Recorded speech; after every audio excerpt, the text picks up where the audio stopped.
کوئی خوف نہیں ہے، بے شک اللہ کے ولیوں کو کوئی ڈر نہیں ہے، بے شک اللہ کے ولی بلا خوف و خطر ہیں، اور اتنے بلا خوف و خطر ہیں کہ میدان قیامت میں بھی بلا خوف و خطر ہوں گے۔ کیونکہ میرے پیارے عزیزو، انہیں اگر خوف ہوتا ہے، اگر ان کو ڈر ہوتا ہے تو صرف اپنے رب کا خوف ہوتا ہے، اپنے رب کا ڈر ہوتا ہے، انہیں دنیا کا کوئی خوف نہیں ہوتا ہے، کسی انسان کا کوئی ڈر نہیں ہوتا ہے۔ اس لیے میرے پیارے عزیزو، اللہ تبارک و تعالی نے اپنے ان اولیاء کرام کو تصرفات اور اختیار عطا فرمائے ہیں کہ جو بھی ان کے در پہ چلا جاتا ہے تو بغیر خالی ہاتھ واپس نہیں آیا کرتا ہے، جو بھی اپنے ہاتھوں کو پھیلایا کرتا ہے یہ اپنے تو اپنے ہیں، یہ بیگانوں کی بھی جھولی کو محروم نہیں کیا کرتے ہیں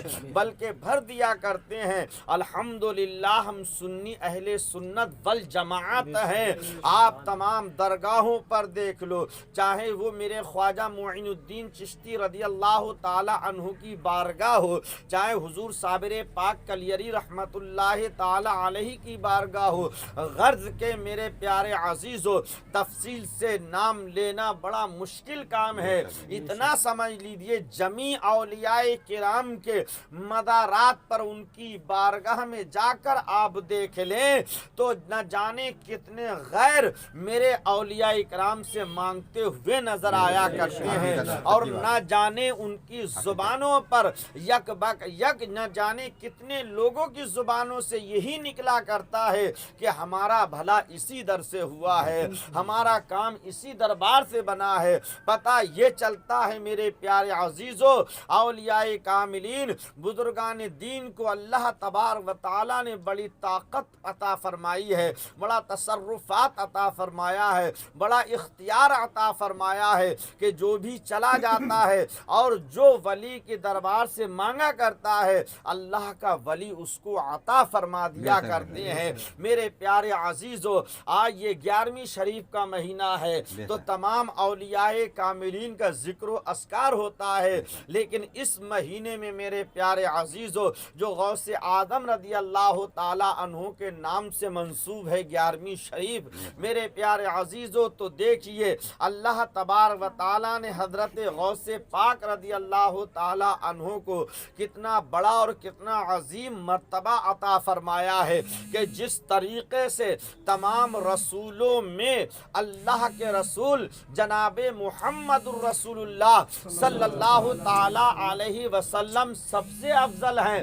1,24,000 کم و بیش انبیاء کرام رسولان عظام اور مرسلین تشریف فرما ہوئے ہیں، لیکن میرے پیارے عزیزوں ان تمام کے تمام میں سب سے افضل و اعلیٰ میرے رسول صلی اللہ تعالی علیہ وسلم ہے۔ تو اللہ تبارک و تعالی نے جس طریقے سے تمام رسولوں میں اپنے نبی محمد صلی اللہ تعالی علیہ وسلم کو افضل و اعلیٰ بنایا ہے، اسی طریقے سے تمام ولیوں میں سب سے افضل عبد القادر جیلانی غوث اعظم کو بنایا ہے۔ میرے پیارے عزیزو وہ غوث پاک رضی اللہ تعالی عنہ کی شان ہے کہ حضرت ام الخیر فاطمہ رضی اللہ تعالی عنہا فرماتی ہے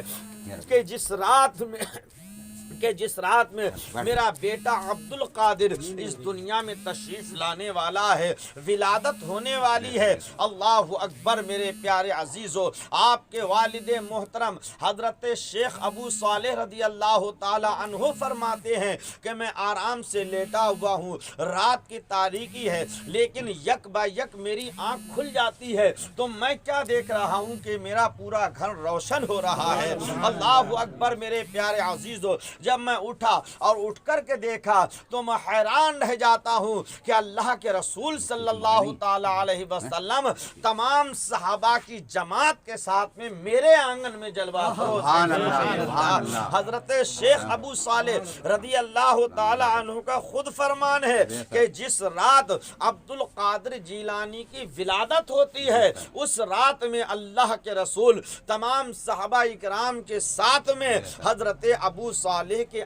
آنگن میں جلوہ افروز ہے۔ تو یہ غوث پاک رضی اللہ تعالی عنہ کی شان ہے، ان کی شان تو اعلیٰ حضرت امام احمد رضا خان فاضل بریلوی رضی اللہ تعالی عنہ کیا ہی خوب ارشاد فرماتے ہیں کہ وہ کیا مرتبہ اے غوث ہے بالا تیرا، اونچے اونچوں کے سروں سے قدم اعلیٰ تیرا، اور سر بھلا کوئی کیا جانے کہ ہے کیسا تیرا، اولیاء ملتے ہیں آنکھیں وہ ہے تلوا تیرا، اور کیا دبے جس پہ حمایت کا ہو پنجا تیرا، شیر کو خطرے میں لاتا نہیں کتا تیرا۔ حضرت غوث پاک رضی اللہ تعالی عنہ کے والد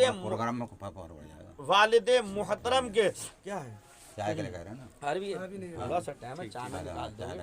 حضرت شیخ ابو صالح رضی اللہ تعالی عنہ، یہ غوث پاک رضی اللہ تعالی عنہ کے والد محترم ہے، لیکن آپ کے تقوی کا بھی یہ عالم ہے، آپ کی پرہیزگاری کا بھی یہ عالم ہے کہ جب دنیا کے اندر موجود ہے تو کسی وقت کی آپ کی نماز قضا نہیں ہو رہی ہے، کبھی بھی آپ کا قدم اٹھ رہا ہے اللہ اکبر تو سنت کے خلاف نہیں اٹھ رہا ہے، زبان کھل رہی ہے تو مصطفیٰ جان رحمت کی شریعت کے لیے کھل رہی ہے، اگر قدم اٹھ رہا ہے تو مذہب اسلام کو پھیلانے کے لیے اٹھ رہا ہے۔ مولا میرے مولا پروردگار عالم تو نے اتنا مرتبہ عطا فرمایا ہے، اتنا تقوی ابو صالح کو عطا فرمایا ہے کہ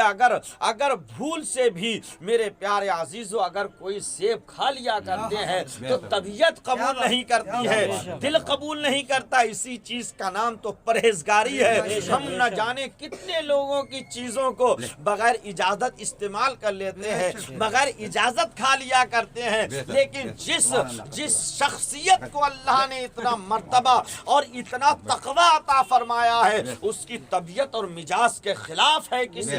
کسی کی چیز کو بغیر اجازت کھا لینا، یہ ان کے لیے عقل حلال نہیں ہے۔ بے چینی بے قراری ہوئی المختصر یہ ہے، حضرت ابو صالح رضی اللہ تعالی عنہ باغ کے مالک کے پاس میں پہنچ گئے، کیوں پہنچ گئے؟ تاکہ میدان قیامت میں مجھ سے سوال نہ ہو جائے، جب میدان قیامت قائم ہوگا تمام لوگ اس میدان میں جمع ہوں گے اور ان کے سامنے کہیں میرے رب نے مجھ سے سوال کر لیا، اے ابو صالح کیا ہم نے تمہیں دنیا میں اسی لیے بھیجا تھا؟ اللہ اکبر، تو اس وقت میں کیا جواب دوں گا؟ اسی غرض سے یہی فکر اور یہی سوچ لے کر کے ابو صالح باغ کے مالک حضرت عبداللہ صومعی رضی اللہ تعالی عنہ کی بارگاہ میں حاضر ہو جاتے ہیں۔ اب دیکھیے حضرت عبداللہ صومعی رضی اللہ تعالی عنہ بھی اپنے وقت کے بہت بڑی پائے کے بزرگ ہیں، بہت بڑے ولی ہیں۔ حضرت